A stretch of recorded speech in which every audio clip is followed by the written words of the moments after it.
ಕೊಡ್ತೀನಿ. SSLC core ವಿಷಯ ಸಮಾಜ ವಿಜ್ಞಾನ 2025ರ ವಾರ್ಷಿಕ ಪರೀಕ್ಷೆ 29/3/2025ಕ್ಕೆ ನಡೀತಾ ಇದೆ. ಸೊ ನಾವು ಮಾಡೆಲ್ ಕ್ವಶನ್ ಪೇಪರ್ 1 ಅಂತ ಬೋರ್ಡ್ ಅವರು ಬಿಟ್ಟಿರ್ತಕ್ಕಂಥ ಮಾಡೆಲ್ ಕ್ವಶನ್ ಪೇಪರ್ 1ರ ಬ್ಲೂ ಪ್ರಿಂಟ್ ಮೇಲೆನೆ ರೆಡಿ ಮಾಡಿ ಇನ್ನೊಂದು ಕ್ವಶನ್ ಪೇಪರ್ನ ಕೊಟ್ಟಿದ್ದೀವಿ. ಫಸ್ಟ್ ವಿಡಿಯೋದಲ್ಲಿ ನಾನು ಏನು ಮಾಡಿದೆ 1 to 24 ಕ್ವಶನ್ ವರೆಗೆ ಹಾಕಿದ್ದೀನಿ. ಸೊ ಇವಾಗ 25ದಿಂದ ಹಿಡಿದು 25ದಿಂದ 28 ವರೆಗೆ ಪ್ರಶ್ನೆಗಳನ್ನು ಈ ವಿಡಿಯೋದಲ್ಲಿ ನೋಡೋಣ. ವಿಡಿಯೋನ ಲೈಕ್, ನಿಮ್ಮ ಗೆಳೆಯರಿಗೆ ಶೇರ್ ಹಾಗೂ ನಮ್ಮ ವಾಟ್ಸಪ್ ಚಾನಲ್ ಟೆಲಿಗ್ರಾಮ್ ಗ್ರೂಪ್ಗಳಿಗೆ ಜಾಯ್ನ್ ಆಗೋದನ್ನು ಮಾತ್ರ ಮರೆಯದಿರಿ ಅಂತ ಹೇಳ್ತಾ ಫಸ್ಟ್ ಪಾರ್ಟ್ ವಿಡಿಯೋ ಲಿಂಕರೇ ವಿಡಿಯೋದ ಡಿಸ್ಕ್ರಿಪ್ಷನ್ ಬಾಕ್ಸ್ನಲ್ಲಿದೆ, ಅದನ್ನು ನೋಡಿ. ಮುಖ್ಯ ಪ್ರಶ್ನೆ 4. ಈ ಪ್ರತಿಯೊಂದು ಪ್ರಶ್ನೆಗೂ 6 ವಾಕ್ಯಗಳಲ್ಲಿ ಅಥವಾ ಅಂಶಗಳಲ್ಲಿ ಉತ್ತರಿಸಿರಿ. 9 ಪ್ರಶ್ನೆಗಳು ತಲಾ ಒಂದಕ್ಕೆ 3 ಅಂಕ, ಒಟ್ಟು 27 ಅಂಕ. ಪ್ರಶ್ನೆ 25. ಬ್ರಹ್ಮ ಸಮಾಜದ ಬೋಧನೆಗಳಾವುವು? ಉತ್ತರ: ಬ್ರಹ್ಮ ಸಮಾಜವು ಹಿಂದೂ ಧರ್ಮದಲ್ಲಿದ್ದ ಆಚಾರ ವಿಚಾರ ಸುಧಾರಣೆಗಾಗಿ ಪ್ರಯತ್ನಿಸಿತು, ಏಕದೇವತಾರಾಧನೆಯನ್ನು ಪ್ರತಿಪಾದಿಸಿತು, ಅರ್ಥಹೀನ ಆಚರಣೆಗಳನ್ನು ವಿರೋಧಿಸಿತು, ಬಹುಪತ್ನಿತ್ವ, ಬಾಲ್ಯ ವಿವಾಹಗಳ ವಿರೋಧ, ಸ್ತ್ರೀ ಶೋಷಣೆ, ಸತಿ ಪದ್ಧತಿಗಳ ವಿರೋಧ, ಭಾರತೀಯರ ಪಾಶ್ಚಿಮಾತ್ಯ ನಾಗರಿಕತೆಯಲ್ಲಿರುವ ಒಳ್ಳೆಯದನ್ನು ಸ್ವೀಕರಿಸಬಹುದೆಂದು ತಿಳಿಸಿತು, ಇಂಗ್ಲಿಷ್ ಶಿಕ್ಷಣಕ್ಕೆ ಪ್ರೋತ್ಸಾಹ, ಪತ್ರಿಕೋದ್ಯಮದ ಮೂಲಕ ವೈಚಾರಿಕತೆ ಬೆಳೆಸಲು ಪ್ರಯತ್ನವನ್ನು ಮಾಡ್ತಾರೆ. ಅಥವಾದಲ್ಲಿ ಇನ್ನೊಂದು ಪ್ರಶ್ನೆ ಇತ್ತು, ಭಾರತದ ಸ್ವಾತಂತ್ರ್ಯ ಹೋರಾಟದಲ್ಲಿ ಕ್ರಾಂತಿಕಾರಿಗಳನ್ನು ಹೆಸರಿಸಿರಿ. VD Savarkar, Aurobindo Ghosh, Khudiram Bose, Ram Prasad Bismil, Bhagat Singh, Chandrashekhar Azad, madam Cama, Shyamaji Krishna Sharma. 26ನೇ ಪ್ರಶ್ನೆ, ಸಾರಿಗೆಯಿಂದಾಗುವ ಪ್ರಯೋಜನಗಳಾವುವು? ಇದು ಕೈಗಾರಿಕಾ ಪ್ರಗತಿಗೆ ಉತ್ತೇಜನ, ಮಾರುಕಟ್ಟೆಯ ವಿಸ್ತರಣೆ, ದೇಶಿ ಮತ್ತು ವಿದೇಶಿ ವ್ಯಾಪಾರದ ವೃದ್ಧಿ, ಉದ್ಯೋಗದ ಸೃಷ್ಟಿ, ಜನರ ಆದಾಯ ಮತ್ತು ಜೀವನ ಮಟ್ಟದ ಸುಧಾರಣೆ, ಪ್ರವಾಸೋದ್ಯಮಕ್ಕೆ ಪ್ರೋತ್ಸಾಹ, ರಕ್ಷಣಾ ಪಡೆಗೆ ನೆರವು. ಇನ್ನು ಭೂಕಂಪದ ಪರಿಣಾಮಗಳನ್ನು ಕೇಳಿದ್ದಾರೆ. ಜನರ ಸಾವು ನೋವು, ಆಸ್ತಿಪಾಸ್ತಿ ಹಾನಿ, ಸುನಾಮಿ, ಸಾರಿಗೆ ಸಂಪರ್ಕ ಕಡಿತ, ರೋಗಗಳ ಹರಡುವಿಕೆ, ಸಾಗರದ ಅಲೆಗಳು ದಡಗಳಿಗೆ ಅಪ್ಪಳಿಸುವಿಕೆ, ನದಿಯ ದಿಕ್ಕು ಬದಲಾಗುವಿಕೆ. ಪ್ರಶ್ನೆ 27. ನೀತಿ ಆಯೋಗದ ಧ್ಯೇಯಗಳಾವುವು ಅಂತ ಕೇಳಿದ್ದಾರೆ. ಭಾರತ ಸರ್ಕಾರದ ಅತ್ಯುನ್ನತ ಸಾರ್ವಜನಿಕ ನೀತಿ ಚಿಂತಕರ ಚಾವಡಿಯಾಗಿ ಕಾರ್ಯನಿರ್ವಹಿಸುತ್ತದೆ. ಆರ್ಥಿಕ ಅಭಿವೃದ್ಧಿಯ ಕಾರ್ಯವನ್ನು ನೋಡಲ್ ಏಜೆನ್ಸಿಯಾಗಿ ಕೆಲಸವನ್ನು ಮಾಡ್ತದೆ. ಕೆಳಮಟ್ಟದಿಂದ ಸಂಪನ್ಮೂಲಗಳನ್ನು ಬಳಸಿ ಆರ್ಥಿಕ ನೀತಿ ನಿರ್ಮಾಣ ಪ್ರಕ್ರಿಯೆಯಲ್ಲಿ ಭಾರತದ ರಾಜ್ಯ ಸರ್ಕಾರಗಳ ಒಳಗೊಳ್ಳುವಿಕೆಯ ಮೂಲಕ ಒಕ್ಕೂಟವನ್ನು ನೀತಿ ಆಯೋಗ ಉತ್ತೇಜಿಸ್ತದೆ. ಅಥವಾದಲ್ಲಿ ಪ್ರಶ್ನೆ ಇತ್ತು, ಭಾರತದ ಗ್ರಾಮೀಣ ಆರ್ಥಿಕತೆಯನ್ನು ಉತ್ತಮಪಡಿಸಲು ಸಲಹೆಗಳನ್ನು ಕೊಡ್ರಿ. ಗ್ರಾಮೀಣ ಕೃಷಿ, ಪಶುಪಾಲನೆ, ಕೋಳಿ ಸಾಕಾಣಿಕೆ, ಮೀನುಗಾರಿಕೆಗಳನ್ನು ಅಭಿವೃದ್ಧಿಪಡಿಸುವ ಮೂಲಕ ಜನರಿಗೆ ದುಡಿಯುವ ಅವಕಾಶ ಹೆಚ್ಚಿಸೋದು, ಕೆರೆಕಟ್ಟೆಗಳ ನಿರ್ಮಾಣ, ಕೆರೆ ಹೂಳು ತೆಗೆಯುವುದು ಮುಂತಾದ ಕಾರ್ಯಗಳ ಮೂಲಕ ಕೃಷಿ ನೀರಾವರಿಯನ್ನು ವಿಸ್ತರಿಸೋದು, ಗ್ರಾಮೀಣ ಗುಡಿ ಕೈಗಾರಿಕೆಯನ್ನು ಅಭಿವೃದ್ಧಿಪಡಿಸೋದು, ಪಂಚಾಯಿತಿಗಳ ಮೂಲಕ ವಿಚಾರ ಸಂಕಿರಣ ತರಬೇತಿ ಕಾರ್ಯಕ್ರಮ ಏರ್ಪಡಿಸೋದು, ಗ್ರಾಮ ಸ್ವ ಉದ್ಯೋಗ ಯೋಜನೆಗಳನ್ನು ಜಾರಿಗೊಳಿಸಿ ಉದ್ಯೋಗಾವಕಾಶ ಹೆಚ್ಚಿಸೋದು, ಆಮೇಲೆ ನಿರುದ್ಯೋಗ ನಿವಾರಣೆಗೆ ಸಹಕರಿಸೋದು, ವಸತಿಹೀನರಿಗೆ ವಸತಿಯನ್ನು ನಿರ್ಮಿಸಿಕೊಡೋದು, ಮೂಲಭೂತ ಸೌಕರ್ಯಗಳನ್ನು ಒದಗಿಸೋದು, ಗ್ರಾಮೀಣ ಜಾತ್ರೆ, ಹಬ್ಬ ಹರಿದಿನಗಳ ಮೂಲಕ ಸಾಮಾಜಿಕ ಮತ್ತು ಸಾಂಸ್ಕೃತಿಕ ಚಟುವಟಿಕೆಗಳಿಗೆ ಪ್ರೋತ್ಸಾಹ ಅಂತಕ್ಕಂಥ ಅಂಶವನ್ನು ನೀವು ಬರೆದ್ರೆ ಸಾಕು. ಇನ್ನು ಮುಂದಿನ ಪ್ರಶ್ನೆಗೆ ಹೋಗೋಣ ಸ್ನೇಹಿತರೆ. ಪ್ರಶ್ನೆ ಇತ್ತು, ಬ್ಯಾಂಕ್ ನಿರ್ವಹಿಸುವ ಕಾರ್ಯಗಳ್ಯಾವುವು ಅಂತ ಕೇಳಿದ್ದಾರೆ. ಸೊ ಯಾವೆಲ್ಲ ಬ್ಯಾಂಕನ್ನು ಕಾರ್ಯಗಳನ್ನು ನಿರ್ವಹಿಸ್ತದೆ ಅನ್ನೋದನ್ನು ನಿಮಗೆ ಕೇಳಿದರು.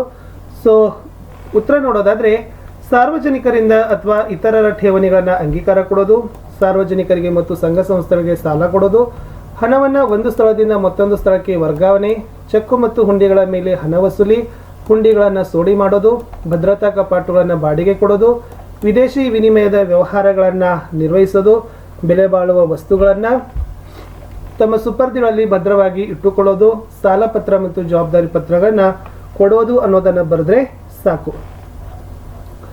ಇನ್ನು ಮುಂದಿನ ಪ್ರಶ್ನೆ, ಉದ್ಯಮಶೀಲತೆಯ ಗುಣಲಕ್ಷಣಗಳಾವುವು ಅಂತ ಕೇಳಿದ್ದಾರೆ. ಸೃಜನಾತ್ಮಕ ಗುಂಪು ಕಟ್ಟೋದು, ನಷ್ಟಭರಿತಕ್ಕೆ ಸಿದ್ಧ, ಹೊಸ ಪದ್ಧತಿಗಳನ್ನು ರೂಢಿಗೆ ತರೋದು, ನಾಯಕತ್ವ, ಪ್ರಚೋದನೆಯ ಸಾಧನೆ, ಗುರಿ ಮುಟ್ಟುವಿಕೆ, ನಿರ್ಧಾರಗಳನ್ನು ಕೈಗೆತ್ತಿಕೊಳ್ಳೋದು, ಕ್ರಿಯಾತ್ಮಕತೆ, ಸಮಸ್ಯೆಗೆ ಪರಿಹಾರ, ವಚನಬದ್ಧತೆ. ಪ್ರಶ್ನೆ 29. 1935ರ ಭಾರತ ಸರ್ಕಾರ ಕಾಯ್ದೆಯ ಪ್ರಮುಖ ಅಂಶಗಳು ಯಾವುವು? ಭಾರತ ಸಂವಿಧಾನದ ಇತಿಹಾಸದಲ್ಲಿ 1935ರ ಶಾಸನ ಒಂದು ಮುಖ್ಯ ದಾಖಲೆಯಾಗಿದೆ. ಅದು ಅಖಿಲ ಭಾರತೀಯ ಸಂಯುಕ್ತ ರಾಜ್ಯಕ್ಕೆ ಅವಕಾಶವನ್ನು ಮಾಡಿಕೊಡುತ್ತದೆ. ಆಡಳಿತದಲ್ಲಿ ಪ್ರಾಂತ್ಯಗಳಿಗೆ ಸ್ವಾಯತ್ತತೆ ಕೊಡುತ್ತದೆ. ಈ ಶಾಸನ ಸ್ವತಂತ್ರ ಭಾರತದಲ್ಲಿ ರಚನೆಯಾದ ಭಾರತ ಸಂವಿಧಾನಕ್ಕೆ ಆಧಾರವಾಗಿ ಪರಿಣಮಿಸುತ್ತದೆ.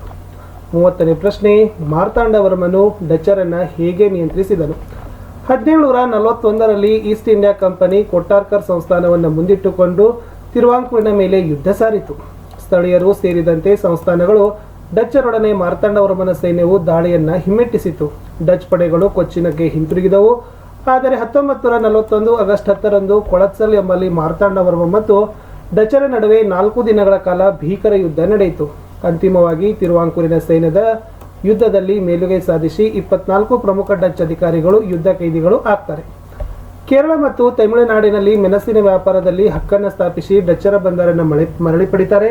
1753 ಆಗಸ್ಟ್ 15ರಂದು ನಡೆದ ಒಪ್ಪಂದದಲ್ಲಿ ಪಡೆಗಳು ತಮ್ಮ ಸಂಪೂರ್ಣ ಅಧಿಕಾರವನ್ನು ತಿರುವಾಂಕೂರಿಗೆ ಒಪ್ಪಿಸಿ ಶರಣಾಗ್ತಾರೆ ಅಂತ ಬರ್ತರೆ ಸಾಕು. 31 ಸಾಮಾಜಿಕ ಅಸಮಾನತೆಗೆ ಕಾರಣಗಳು ಏನು? ವ್ಯಕ್ತಿಗಳು ಸಮಾಜದಲ್ಲಿ ವಿವಿಧ ಲಕ್ಷಣಗಳ ಆಧಾರದಲ್ಲಿ ಶ್ರೇಣೀಕರಣಗೊಂಡಿರ್ತಾರೆ ಎಂಬುದು ಸಾಮಾಜಿಕ ಅಸಮಾನತೆ ಸೂಚಿಸುತ್ತದೆ. ಅವೆಂದರೆ ಆದಾಯದ ಮೂಲ, ಶಿಕ್ಷಣ, ವೃತ್ತಿ ಅವಕಾಶಗಳು, ಆರೋಗ್ಯದ ಸೌಲಭ್ಯಗಳು, ರಾಜಕೀಯ ಪ್ರತಿನಿಧಿತ್ವ ಮತ್ತು ಭಾಗವಹಿಸುವಿಕೆ. ಇವು ಸಾಮಾಜಿಕ ಅಸಮಾನತೆ ಎನ್ನುವುದಕ್ಕೆ ಮುಖ್ಯ ಕಾರಣಗಳು ಆಗಿದ್ದಾವೆ. 32 ಸಂಘಟಿತ ಕೆಲಸಗಾರರು ಕೆಲಸ ಮಾಡುವ ಕ್ಷೇತ್ರಗಳಾವುವು? ಖಾಸಗಿ ಕಂಪನಿಗಳು, ಕಾರ್ಖಾನೆಗಳು, ಕೈಗಾರಿಕೆಗಳು, ಸರ್ಕಾರಿ ಇಲಾಖೆ, ಶಾಲಾ ಕಾಲೇಜು, ವಾಣಿಜ್ಯ ಬ್ಯಾಂಕು, ವಿಮಾ ಕಂಪನಿಗಳು, ಸೈನ್ಯ, ಪೊಲೀಸು ಇಲಾಖೆ, ಅಂಚೆ ಕಚೇರಿ. ಪ್ರಶ್ನೆ 33, ಮಣ್ಣಿನ ಸವೆತದಿಂದ ಉಂಟಾಗುವ ಪರಿಣಾಮಗಳನ್ನು ತಿಳಿಸಿ. ಮಣ್ಣಿನ ಸವೆತದಿಂದ ನದಿಗಳಲ್ಲಿ ಹೂಳು ತುಂಬಿ ಪ್ರವಾಹ ಉಂಟಾಗ್ತದೆ. ನದಿ ಪಾತ್ರದಲ್ಲಿ ಹೂಳು ತುಂಬೋದ್ರಿಂದ ನದಿಗಳು ತಮ್ಮ ಪಾತ್ರವನ್ನು ಬದಲಾಯಿಸ್ತಾವ. ಜಲಾಶಯ ಮತ್ತು ಕೆರೆಗಳಲ್ಲಿ ತುಂಬೋದ್ರಿಂದ ನೀರನ್ನು ಸಂಗ್ರಹಿಸುವವುಗಳ ಸಾಮರ್ಥ್ಯ ಕಡಿಮೆ. ಭೂ ಸವೆತದಿಂದ ಭೂಮಿಯಲ್ಲಿ ಇಂಗೋ ನೀರಿನ ಪ್ರಮಾಣ ಕಡಿಮೆ. ಚಿಲುಮೆಗಳು ಬತ್ತಿ ಹೋಗ್ತವೆ ಅನ್ನೋದನ್ನು ಬರೆದ್ರೆ ಸಾಕು. 4 ಮಾರ್ಕ್ಸ್ ಕ್ವಶನಲ್ಲಿ 34 1857ರ ಪ್ರಥಮ ಸಂಗ್ರಾಮದ ವಿಫಲತೆಗೆ ಕಾರಣಗಳನ್ನು ಪಟ್ಟಿ ಮಾಡಿ. ಇದು ಇಡೀ ಭಾರತವನ್ನು ವ್ಯಾಪಿಸಿದ ದಂಗೆಯಾಗಿರಲಿಲ್ಲ. ಇದು ದೇಶದ ಬಿಡುಗಡೆಗಾಗಿ ನಡೆದಕ್ಕಿಂತ ಅವರ ಹಿತಾಸಕ್ತಿ ಮತ್ತು ಹಕ್ಕುಗಳಿಗಾಗಿ ನಡೆದಿತ್ತು. ಯೋಜಿತ ದಂಗೆ ಅಲ್ಲ, ಅನಿರೀಕ್ಷಿತ ಕಾರಣಗಳಿಂದ ಪ್ರೇರೇಪಣೆಯಾಗಿತ್ತು. ಆಮೇಲೆ ಭಾರತೀಯ ಸೈನಿಕರಲ್ಲಿನ ಭಿನ್ನತೆ, ಸೂಕ್ತ ಮಾರ್ಗದರ್ಶನ, ವ್ಯವಸ್ಥಿತ ಸಂಘಟನೆಯ ಕೊರತೆ, ಯುದ್ಧ ತಂತ್ರ, ಸೈನಿಕ ಪರಿಣತಿ, ಸೂಕ್ತ ಸೇನಾ ನಾಯಕತ್ವ, ಶಿಸ್ತಿನ ಕೊರತೆ, ಹೋರಾಟಗಾರರಲ್ಲಿ ನಿಶ್ಚಿತ ಗುರಿ ಇರಲಿಲ್ಲ.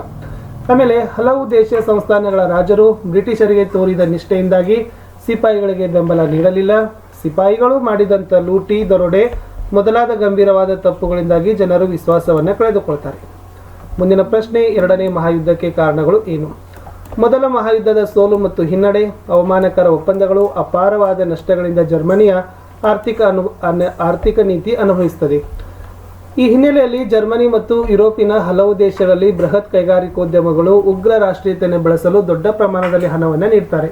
ಇದನ್ನೇ ಬಳಸಿಕೊಂಡು ಸೇಡಿನ ಮತ್ತು ದುರಭಿಮಾನದ ಚಳವಳಿಗಳನ್ನು ಬೆಳೀತವೆ. ಜರ್ಮನಿಯಲ್ಲಿ ಹಿಟ್ಲರ್ ಮತ್ತು ಇಟಲಿಯಲ್ಲಿ ಮುಸ್ಸೋಲಿನಿ ಅಂತ ಸರ್ವಾಧಿಕಾರಿಗಳು ಬೆಳೀತಾರೆ. ಪೂರ್ವ ಏಷ್ಯಾದಲ್ಲಿ ತನ್ನ ಸಾಮ್ರಾಜ್ಯವನ್ನು ವಿಸ್ತರಿಸಲು ಜಪಾನ್ ಚೀನಾದ ಮೇಲೆ ದಾಳಿಗಳನ್ನು ನಡೆಸ್ತಾನೆ ಇತ್ತು. ಜರ್ಮನಿ 1939ರಲ್ಲಿ ಪೋಲೆಂಡ್ ಮೇಲೆ ದಾಳಿ ಮಾಡಿತು. ಇದು 2ನೇ ಮಹಾಯುದ್ಧಕ್ಕೆ ಕಾರಣ ಆಗಿ ಹೋಯಿತು. ಮುಂದಿನ ಪ್ರಶ್ನೆ, ಹೈದರ್ ಅಲಿ ಹೇಗೆ ಅಧಿಕಾರಕ್ಕೆ ಬಂದ? ಇವನು ಒಬ್ಬ ಸಾಮಾನ್ಯ ಸೈನಿಕನಾಗಿ ಮೈಸೂರು ಸೈನ್ಯದಲ್ಲಿ ಸೇವೆಗೆ ಸೇರಿ ತನ್ನ ಚಾಣಾಕ್ಷತನದಿಂದ ಹಂತ ಹಂತವಾಗಿ ಪ್ರವರ್ಧಮಾನಕ್ಕೆ ಬಂದ. ಮೈಸೂರಿನ ರಾಜಕೀಯ ಬೆಳವಣಿಗೆಯನ್ನು ಸೂಕ್ಷ್ಮವಾಗಿ ಗಮನಿಸುತ್ತಿದ್ದ ಇವನು ದೇವನಹಳ್ಳಿ, ಮುತ್ತಿಗೆ ಮತ್ತು ಕರ್ನಾಟಕ ಯುದ್ಧಗಳಲ್ಲಿ ಹೆಚ್ಚು ಪ್ರಸಿದ್ಧಿಗೆ ಬಂದ. ಶಸ್ತ್ರಗಳ ಉಪಯೋಗ ಮತ್ತು ಪ್ರಯೋಗಗಳಲ್ಲಿ ಖ್ಯಾತಿ ಗಳಿಸಿದ. ನವಾಬ ಹೈದರ್ ಅಲಿ ಖಾನ್ ಎಂಬ ಹೆಸರು ಪಡೆದ. ದಳವಾಯಿಗಳ ಬಲವನ್ನು ಕುಗ್ಗಿಸಿ ಅರಸರಾದ ಕೃಷ್ಣರಾಜ ಒಡೆಯರನ್ನ ಮೂಲೆಗುಂಪು ಮಾಡಿ ತಾನೇ ಎಲ್ಲ ಅಧಿಕಾರಗಳನ್ನು ವಹಿಸಿಕೊಂಡ. ಮುಂದಿನ ಪ್ರಶ್ನೆ, ವಿಶ್ವಸಂಸ್ಥೆಯ ಅಂಗಸಂಸ್ಥೆಗಳು ಯಾವುವು? ಸಾಮಾನ್ಯ ಸಭೆ, ಭದ್ರತಾ ಮಂಡಳಿ, ಆರ್ಥಿಕ ಮತ್ತು ಸಾಮಾಜಿಕ ಮಂಡಳಿ, ದತ್ತಿ ಸಮಿತಿ, ಅಂತಾರಾಷ್ಟ್ರೀಯ ನ್ಯಾಯಾಲಯ, ಸಚಿವಾಲಯ. ಕಡೆ ಪ್ರಶ್ನೆ, ಮಣ್ಣಿನ ಸವೆತ ಎಂದರೇನು? ಅದಕ್ಕೆ ಕಾರಣಗಳೇನು? ಭೂ ಮೇಲ್ಮೈಯಲ್ಲಿ ಕಂಡುಬರುವ ಸಡಿಲವಾದ ಪದರವು ವಿವಿಧ ಪ್ರಾಕೃತಿಕ ಶಕ್ತಿಗಳಿಂದ ಸ್ಥಳಾಂತರ ಹೊಂದುವ ಪ್ರಕ್ರಿಯೆ ಮಣ್ಣಿನ ಸವೆತ. ಮುಖ್ಯ ಕಾರಣಗಳು ಅರಣ್ಯದ ನಾಶ, ಹೆಚ್ಚು ಮೇಯಿಸೋದು, ಅವೈಜ್ಞಾನಿಕ ಬೇಸಾಯ, ಅಧಿಕ ನೀರಾವರಿ ಬಳಕೆ ಇತ್ಯಾದಿ. ಉದಾಹರಣೆಗೆ ಇಟ್ಟಿಗೆ, ಹಂಚು, ಮಡಿಕೆ ತಯಾರಿಕೆ ಮುಂತಾದವುಗಳಿಂದ ಮೇಲ್ಮುಖ ನಾಶವಾಗಿ ಅನುಪಯುಕ್ತ ಮಣ್ಣು ಉಳಿದುಕೊಳ್ಳುತ್ತದೆ. ಸೊ ಭಾರತದ ನಕ್ಷೆಯಲ್ಲಿ ಒಂದೇ ಸರಿ ನಾವೆಲ್ಲ ಏನು ಮಾಡ್ತೀನಿ ಅಂದರೆ ನಾನು ನಿಮಗೆ ಕಳಿಸ್ತೀನಿ ಅಂತ ಹೇಳ್ತಾ ವಿಡಿಯೋನ ಲೈಕ್